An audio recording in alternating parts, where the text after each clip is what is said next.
This is Olive, and I'm 11 years old, and I live in Southside. This is Cooper, and I'm 4 years old. This is Elena. I'm 13 years old and live in Spickley. This is Julian. I'm 14 years old and live in Highland Park. And this is the Pittsburgh Podcast. Hey there, Pittsburgh Podcast listeners. We are so glad that you're with us today. We love bringing inspiring interviews, details on super cool places you might not know about, and honest answers to the questions we ask teens from the Pittsburgh area to all of you who are listening as you drive your cars or make dinner or just hang out with us. I'm Melissa Rayworth, the editor at kidsburgh.org, and I am here with two wonderful people that I have the fun of working with at Pittsburgh. Thanks, Melissa. I'm Kristine Sorensen, a KDKA TV anchor and Pittsburgh producer, and I can't wait to share our interview with Ryan Rydzewski, who's the co-author of a book that's bringing Fred Rogers' wisdom to a whole new generation of parents and teachers. And I'm Pittsburgh's director, Yu-Ling Cheng, and I'm glad to be joining you two for this episode. So let's dive in. We kick off every episode with a Pittsburgh gem, a fascinating but not necessarily well-known place that Pittsburgh area families love. Today, we'll hear about Seesaw Center, a place where babies and their parents can play and relax together. Kristine, tell us more. I loved taking my 3 kids there when they were little, and I think it solved a couple problems. One, I felt isolated a lot of times. You know, at home, I love playing with the kids, but it's kind of isolating when you're alone playing with your children. And so this is a play space that's open to families. You can pay a membership or by the day, and you just go in, and it's in the basement of a church in Castle Shannon, and you can play. The kids can play, the adults can play. You can bring toddlers, infants. It's geared toward about kindergarten and younger. But it also is great because they have those big toys that you can't really get in your house, or you don't feel like getting the whole house dirty or messy and having to clean up. You go, they'll clean up the mess, and you have fun. So imagine things like big play castles, push cars you can move, climbing structures, those boxes filled with rice that, you know, spin on wheels and trucks, and lots of room for creative play. And sometimes the kids will play together. You can connect with other families. It's just a really wonderful, special place. I love places like Seesaw. I mean, just as you said, you can't have all of those things in your own house. But there's also a social benefit for your own kids to be able to play with other kids and to be able to interact with them. And also, as you said, for parents to meet other parents and just say, hey, how's it going? Yeah. And to know, if, especially like you said, if you've got an infant, a young baby, or a toddler, to know that you're going to a place that's been planned for them, that is safe, that is clean, that you can let your baby crawl around and you're not going to wonder if, oh, wait, was this is meant for bigger kids. Is this a good idea? It sounds wonderful. It really is. And you can learn all about the Seesaw Center in kidsburgh.org's guide to indoor play spaces. It's great, especially if you're a parent or caregiver who's ready to get out of the house. And you can find a link to the Seesaw Center's website as well at kidsburgh.org/podcast. Pittsburgh is Kidsburgh. You're listening to the Kidsburgh Podcast. Parents, you will learn so much from our next interview. A conversation with the co-author of When You Wonder You're Learning, Mr. Rogers' enduring lessons for raising creative, curious, caring kids. Writer Ryan Rydzewski is a former teacher and now the parent of young kids, and he's someone who has researched and thought deeply about the child development ideas behind Mr. Rogers' Neighborhood and what these ideas can tell us about how we can meet the most important needs of today's kids. Let's listen. Ryan, thank you so much for being here with us. So tell us just a bit about your book and what inspired you and your co-author, Greg Bear, to write it. Yeah, sure. So When You Wonder You're Learning is our book about how Fred Rogers had the effect on so many millions of kids that he had. As we came to learn as we researched the book, the neighborhood was no accident. Everything Fred did, whether it was the wardrobe he was wearing or the words he was speaking or the songs he was singing, all of that was grounded in science. And what we realized as we were researching the science that Fred was studying himself and the science that he was blending with, art and puppets and songs in the neighborhood, so much of that science is exactly what today's top scientists and learning experts and teachers and parents now agree is the most important thing for kids to have. Fred Rogers taught all sorts of skills like communication and collaboration and curiosity. And we know now how much that stuff matters. It matters even more now in many ways than it did when Fred was on the air. And so what we've hoped to do with this book is make the methods behind the neighborhood both accessible and fun to read about, and also to give lots and lots of examples of how folks are doing Fred-like things in the world, whether it's folks like Bill Strickland at the Manchester Craftsmen's Guild and thinking really interestingly about how environment drives behavior, or how people like the Children's Museum of Pittsburgh are encouraging kids to wonder and play. There's so much we can continue to learn from Fred Rogers and from the many people who helped Fred make the neighborhood, many of whom are still doing amazing things in Pittsburgh and beyond today. And how lucky that we're recording right here in the basement of the Children's Museum of Pittsburgh. Absolutely. One of my favorite places in the world. And now as a new dad, I get to experience it through my son's eyes. And what's amazing is that Fred himself was involved in a lot of the exhibits that are here or that are now traveling around the country. So even today, we think about Fred's work and why it still matters. We're still experiencing it, even if we're not watching the neighborhood on television. And you had worked as a classroom teacher earlier in your career and were familiar with Fred Rogers' work even then. So you kind of had some grounding in the subject you were writing about. But what surprised you most once you really delved into the research for the book?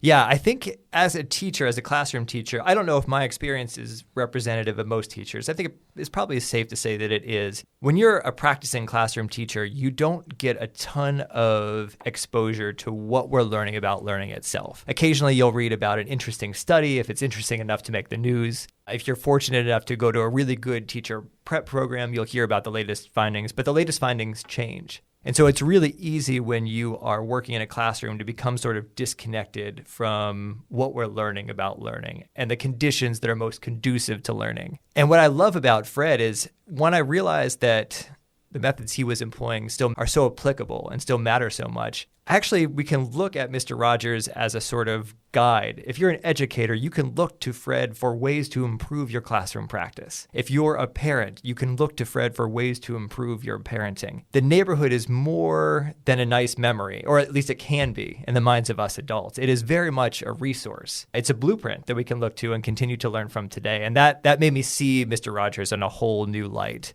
Wow. And I'm sure that's amazing for the parents who grew up watching and now they realize as they read your book how much his thinking and his approach can help them now. There is so much valuable advice for parents in the book. And one of the things that struck me when I first read it was in the chapter about creativity. You talk about how often kids stop engaging in many kinds of creative play like drawing and doodling and making up stories, things like that, once they reach maybe 4th or 5th grade or so. Tell us a little bit about what Fred Rogers' work and your research can help us understand about that if parents and kids kind of don't want that to happen. Yeah, there's a sort of a notorious term for that. It's called the 4th grade slump. And, I was a 4th grade teacher. I saw it happen. It probably happened to me as a young kid myself. What scientists have found is that generally over time, kids start to ask fewer questions. They stop indulging their curiosity in ways that they did when they were much younger. I mean, almost all kids are born inherently curious about the world around them. The world is a big, beautiful, messy, dirty, dangerous place, and they want to know how it all works, right? But we know from modern learning science that unless we continue to encourage and nurture that sense of wonder, unless we continue to make space for the questions that kids naturally bring to us, eventually they sort of take a hint that maybe my questions aren't welcome here. And that's why, if you pick almost any scene from almost 900 episodes of Mr. Rogers' Neighborhood, you'll see Fred asking questions.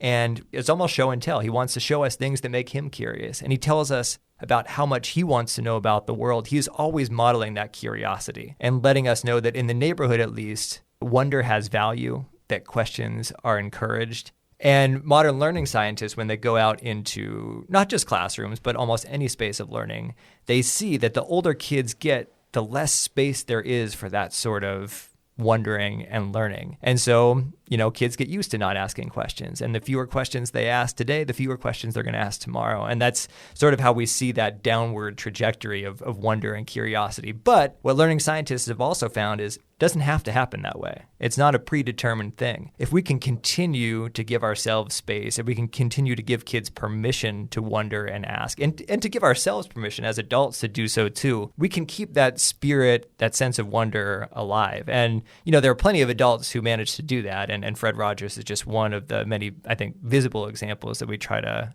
outline in the book. I loved growing up watching Mr. Rogers, and I loved your book, seeing it from the parents' perspective. And I know you've traveled around talking to so many parents. What kind of questions are parents asking you as they grapple with this unbelievable, amazing, but difficult job of being a parent?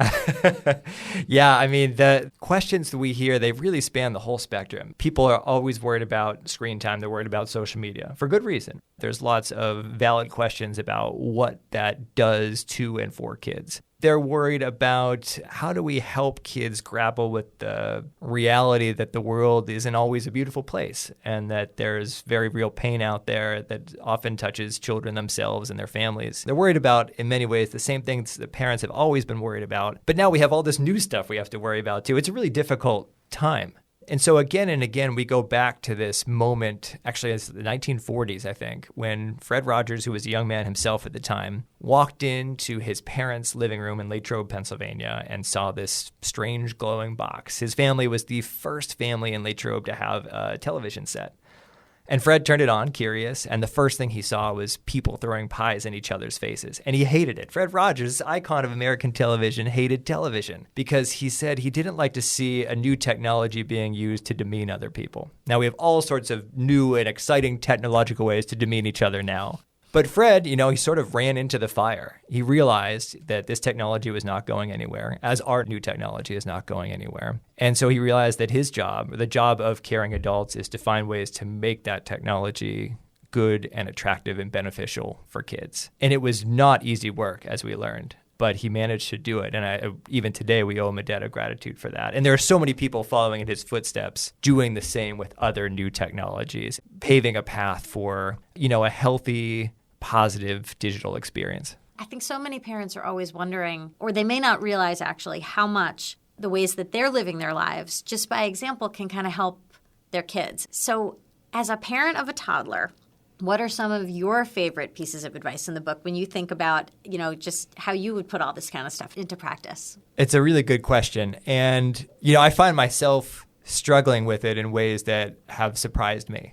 Just to give you an example, there's an alley behind my house. And in this alley, my son, who's 2 years old, we have a plastic car that he can ride in or he can push. And he likes to push it. And he pushes it back and forth down this alley. And we might do this 20 or 30 times in an evening. And sometimes he'll stop. I can tell he's looking at something. And I'll find myself saying, come on, let's keep going.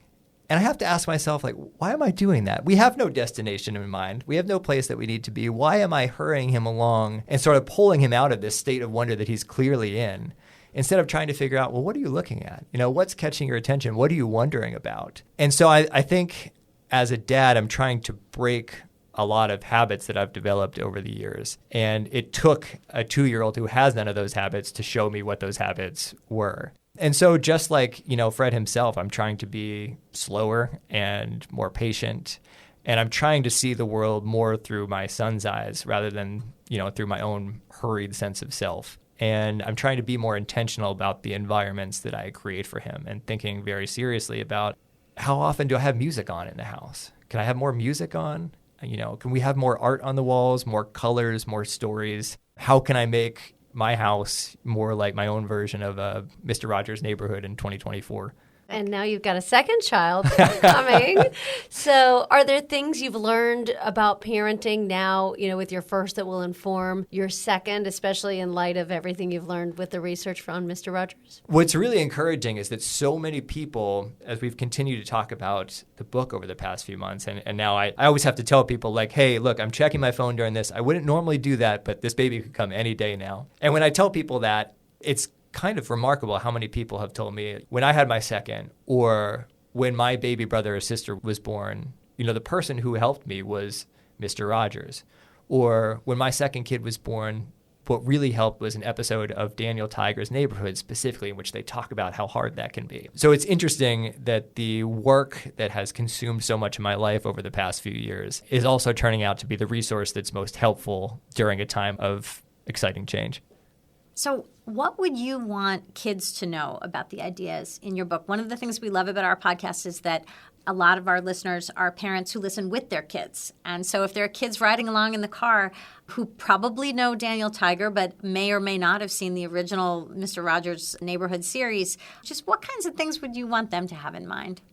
What would have helped me when I was a kid the most was reassurance that if you think the question you really want to ask is stupid, just ask it anyway. Because if it's a question for you, I guarantee the other people around you are probably wondering about the same thing. And a lot of people are probably too scared to bring it up. And when you become the person to bring it up, everybody is relieved, everybody is grateful, and everybody benefits. So I would encourage the kids who are listening to ask that question. No matter how worried you are, or if you're worried about looking not smart, be brave enough to ask that question, and you'll be surprised what you get out of it and what your neighbors get out of it too. Thank you for being here with us, because I think it's so fascinating for parents to realize and for kids to realize that Fred Rogers is still teaching us stuff every day. Thank you for having me. And I'll just say, having spoken to parents and teachers all across the country for the past few years, it has really driven home for me how lucky we are to have something like Kidsburg in Pittsburgh. There aren't many places where there's a resource like that for parents. So thanks to both of you for the work you're doing. It's so important. And, personally, I benefit from it now too. Thank you.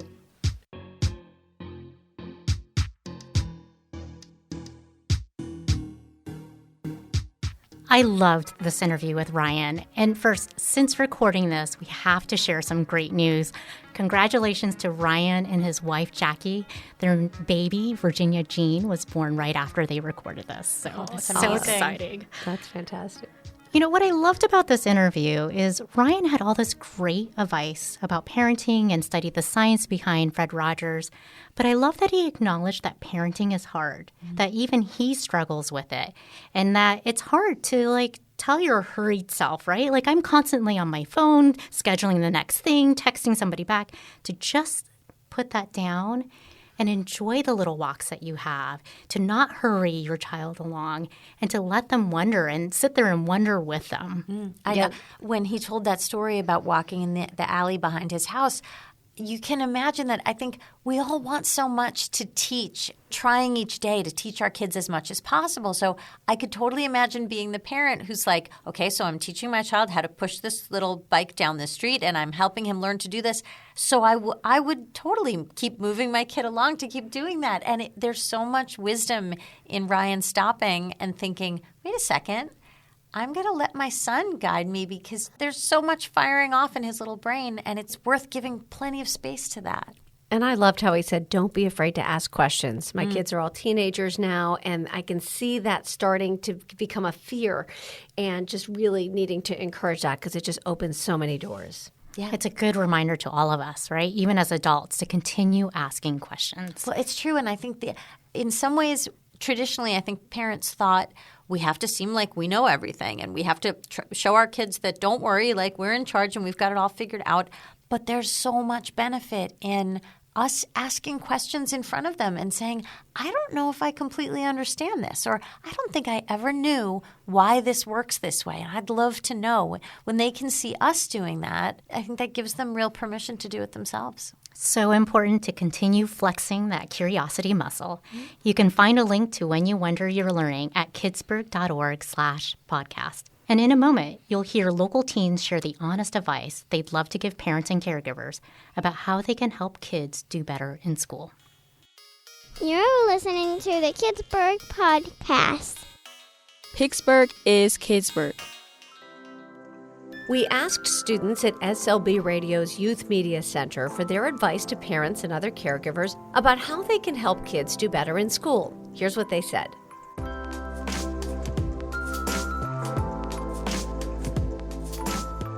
Advice I would give for helping students in school is probably making sure they have all of the materials they need, so you are able to give them a good learning experience with all the stuff they need.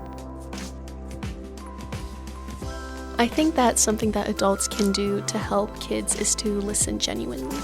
Because I feel like a lot of times adults want to tell kids how to do things, and sometimes it just doesn't fit. So just being patient and listening to what the kid has to say, and not putting your own experiences or like what's helped you, but it's not going to help that kid. So definitely sitting there listening and try to give them more like personalized advice instead of just like saying what worked for you and then just leave it there and it doesn't work for them. You're just like, oh, well, like too bad. That's what worked for me.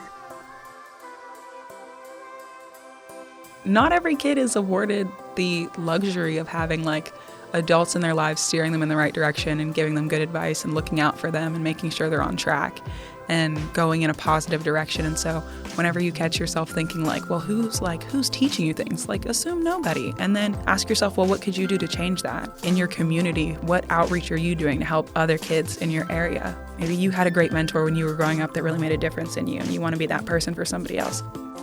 From the Youth Media Center at SLB Radio, this is Megan. Hello, this is Sophia. This is Angelina. Thanks for listening. So much to think about in this episode. I loved hearing from the teens and from Ryan, and we've got plenty more inspiration and ideas coming in the next Kidsburg podcast episode.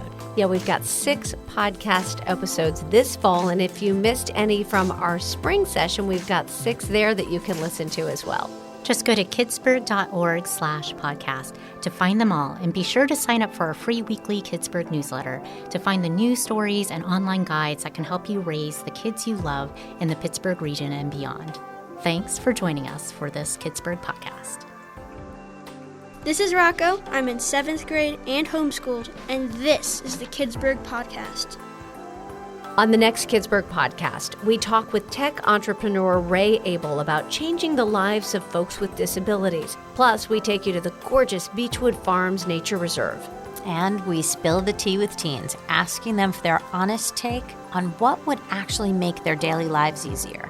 Until then, we hope you'll visit kidsburg.org to learn about the resources and the great advice from local experts that can help every family find the best opportunity to thrive.